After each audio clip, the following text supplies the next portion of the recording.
Klasifikasi data adalah proses mengatur atau mengelompokkan data menjadi kategori berdasarkan ciri-ciri atau atribut yang dimiliki oleh data tersebut. Tujuannya adalah untuk memudahkan analisis dan interpretasi data. Ada 5 kategori klasifikasi data. Yang pertama, sumber data. Yang kedua, cara memperolehnya. Yang ketiga, waktu pengumpulan. Yang keempat, jenis.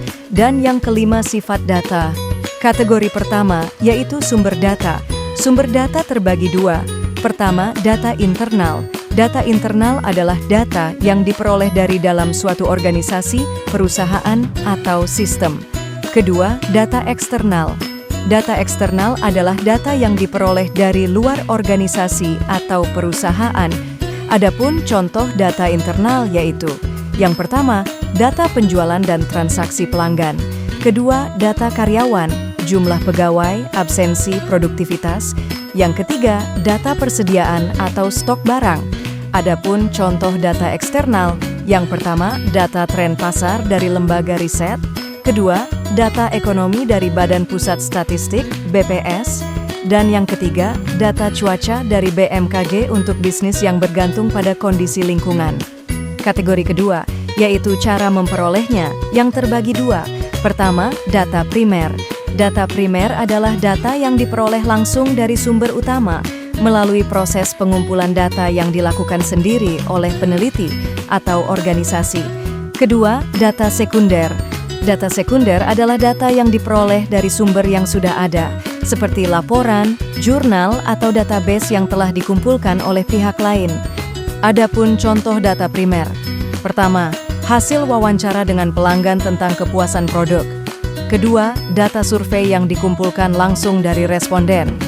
Ketiga, observasi langsung terhadap perilaku konsumen di toko. Dan contoh data sekunder. Pertama, data kependudukan dari Badan Pusat Statistik, BPS. Kedua, artikel penelitian atau jurnal ilmiah tentang tren industri. Ketiga, laporan riset pasar dari lembaga riset. Kategori ketiga yaitu waktu pengumpulan, yang terbagi menjadi 2. Pertama, data cross-seksional. Data cross-seksional adalah data yang dikumpulkan pada satu titik waktu tertentu untuk menggambarkan keadaan atau karakteristik suatu fenomena. Kedua, data time series. Data time series adalah data yang dikumpulkan dari waktu ke waktu secara berurutan untuk melihat pola atau tren perubahan suatu variabel dalam periode tertentu. Contoh data cross-seksional. Pertama, data jumlah penduduk di berbagai provinsi di Indonesia pada tahun 2024. Kedua, data pendapatan per kapita di berbagai negara pada tahun tertentu. Dan yang ketiga, data tingkat kemiskinan di berbagai daerah pada 1 tahun tertentu. Contoh data time series. Pertama, data harga saham perusahaan selama 5 tahun terakhir. Kedua, data curah hujan bulanan di suatu kota selama 1 dekade. Ketiga, data jumlah wisatawan yang berkunjung ke suatu tempat setiap bulan selama 3 tahun terakhir. Kategori yang keempat yaitu jenis, yang terbagi menjadi 4. Pertama, data nominal. Data nominal adalah jenis data yang hanya berupa kategori atau label tanpa adanya urutan atau tingkatan. Kedua, data ordinal. Data ordinal adalah data yang memiliki kategori dengan urutan atau tingkatan tertentu, tetapi selisih antar tingkatan tidak bisa diukur secara pasti. Ketiga, data interval.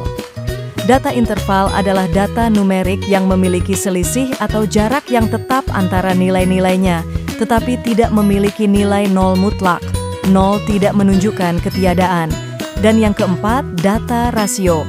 Data rasio adalah data numerik yang memiliki jarak tetap antara nilai dan memiliki nol mutlak. Nol berarti benar-benar tidak ada nilai. Contoh data nominal.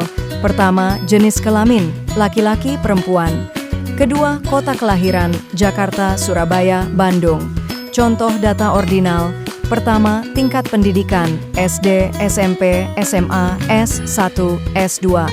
Kedua, skala kepuasan pelanggan, sangat puas, puas, netral, tidak puas, sangat tidak puas. Contoh data interval. Pertama, tahun kelahiran. Misalnya, 1990, 2000, 2010. Selisih tahun dapat dihitung, tetapi 0 tahun tidak bermakna mutlak. Kedua, skor EQ, misalnya IQ 120 dan 130 memiliki selisih yang sama dengan 100 dan 110, tetapi 0 IQ tidak berarti tidak memiliki kecerdasan.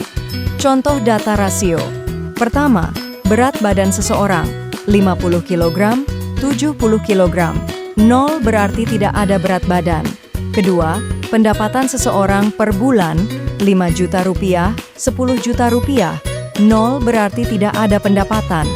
Kategori yang kelima yaitu sifat data, yang terbagi dua. Pertama, data kualitatif. Data kualitatif adalah data yang bersifat deskriptif dan tidak dapat diukur dengan angka secara langsung. Kedua, data kuantitatif. Data kuantitatif adalah data yang berbentuk angka dan dapat diukur serta dianalisis menggunakan metode statistik. Adapun contoh data kualitatif. Pertama, warna favorit pelanggan, merah, biru, hijau. Kedua, motif seseorang dalam membeli suatu produk. Contoh data kuantitatif. Pertama, jumlah siswa di sebuah sekolah. Kedua, nilai ujian matematika siswa. Kesimpulannya yaitu klasifikasi data adalah proses mengatur atau mengelompokkan data menjadi kategori berdasarkan ciri-ciri atau atribut yang dimiliki oleh data tersebut. Tujuannya adalah untuk memudahkan analisis dan interpretasi data. Ada 5 kategori klasifikasi data. Pertama, sumber data, data internal dan eksternal. Kedua, cara memperolehnya, data primer dan data sekunder. Ketiga, waktu pengumpulan, data cross-seksional dan data time series. Keempat, jenis data nominal, data ordinal, data interval, dan data rasio. Kelima, sifat data, data kualitatif dan data kuantitatif.